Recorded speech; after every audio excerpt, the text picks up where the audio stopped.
Добрый день, дорогие жители Якутии! Сегодня мы хотим вам представить якутские национальные кисломолочные продукты, тар, кисломолочный напиток, а также мягкий сыр сюмях. Тар – это старинный кисломолочный продукт, который был создан нашими предками еще в 1700-х годах. Исследованию тар я посетила, можно сказать, всю свою научную работу, начиная с защиты кандидатской и докторской. Первым делом я изучила состав, химический состав и свойства молока коров, которые разводятся в Якутии. Это холмогорская, сементальская и коровы якутского скота. И этому я посетила монографию изучения состава химического молока. Вторая книга это посвящается кисломолочному продукту тар. Изучила я с истоков технологию, полностью изучила его состав, биохимические основы, микробиологические основы производства этого кисломолочного продукта тар. И тоже посетила этому монографии «Якутский национальный кисломолочный продукт тар». И третья монография тоже посвящается этим кисломолочным продуктам. Это технология и технохимический контроль производства якутских национальных кисломолочных продуктов.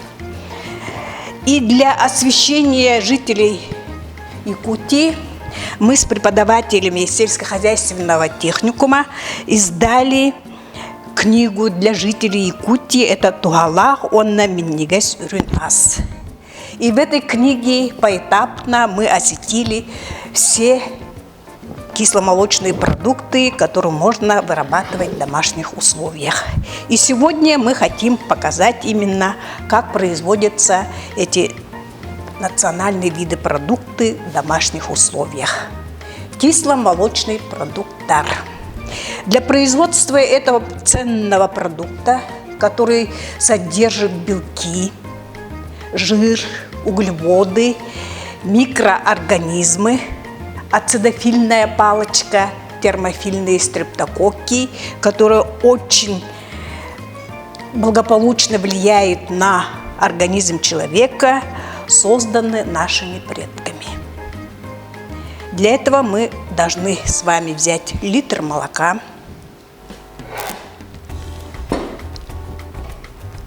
наливаем в кастрюлю,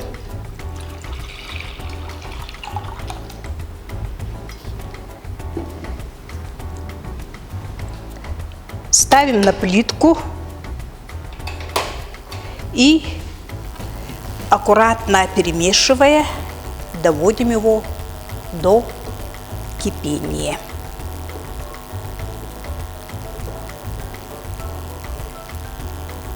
Затем мы остужаем это молоко до температуры 37-42 градусов и наливаем закваску.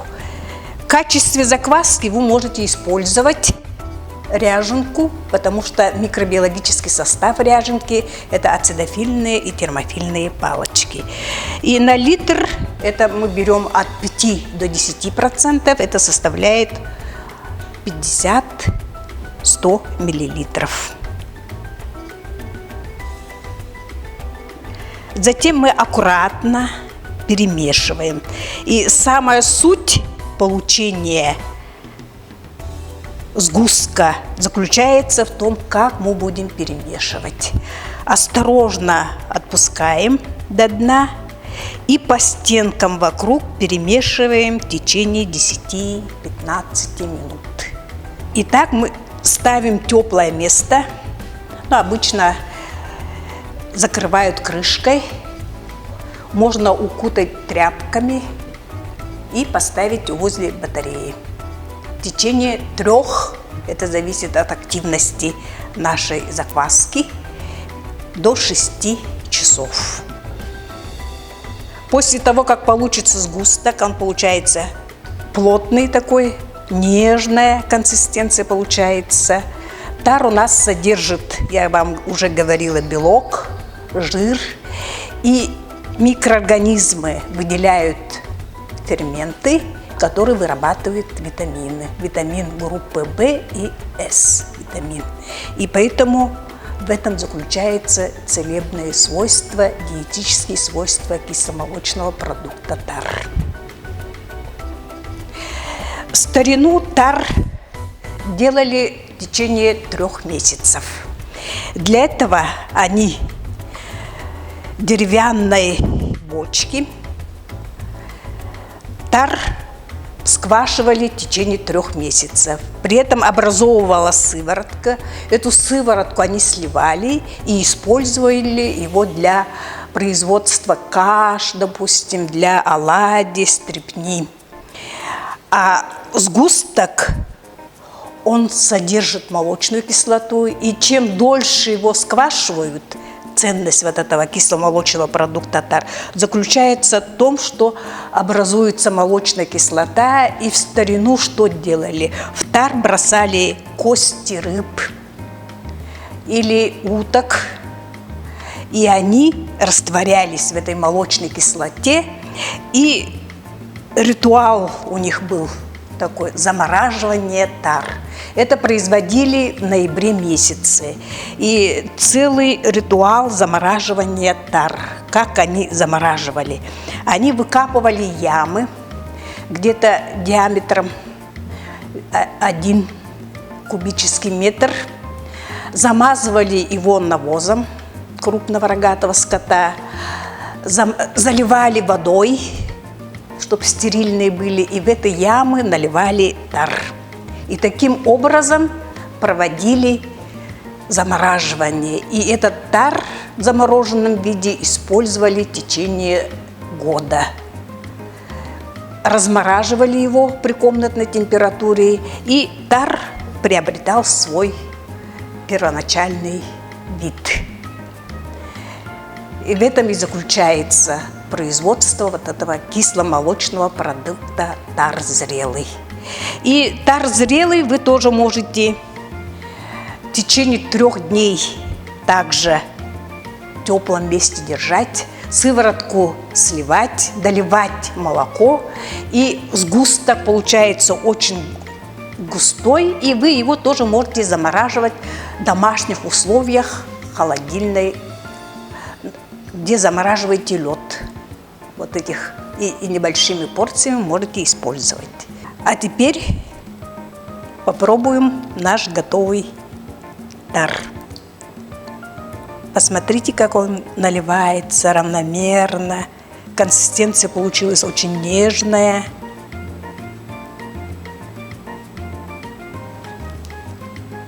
Ровная.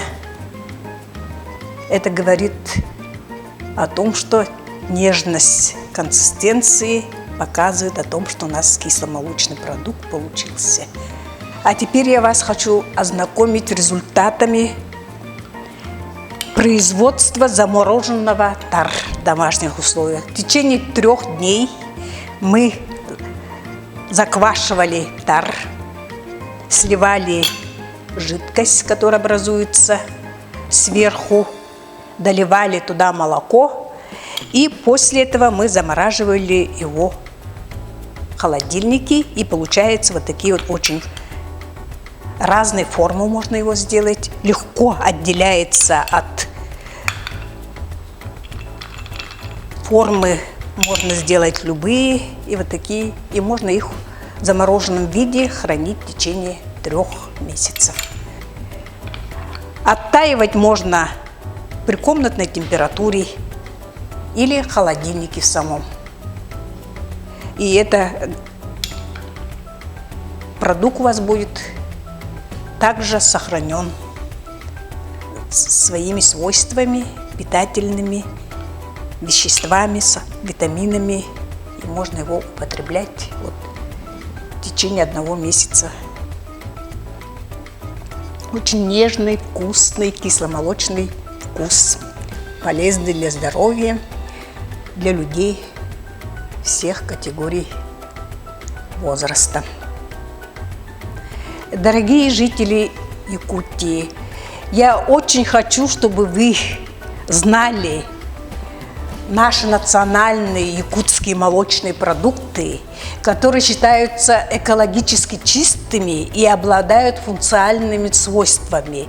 В чем заключается это? В том, что наши предки при производстве молочных продуктов использовали натуральное молоко, во-первых, и использовали дикорастущие ягоды, которые тоже отличаются своей экологической чистотой. И добавляя съедобные травы, листья, например, полыни, получали функциональные продукты, которые повышали минеральные вещества, витамины. И в этой книге полностью описаны почти все виды национальных кисломолочных продуктов. И вы по этой книге можете легко, открывая любую страницу, в домашних условиях, особенно содержит скот, вырабатывать все виды национальных продуктов, начиная от кисломолочных напитков, заканчивая сыром, шоколадным маслом, көгерде хлеб-песке. Все виды, вот эти вот продукты вы можете вырабатывать в домашних условиях. И желаю вам крепкого здоровья, чтобы все дети наши знали, чем питались наши предки. Спасибо за внимание.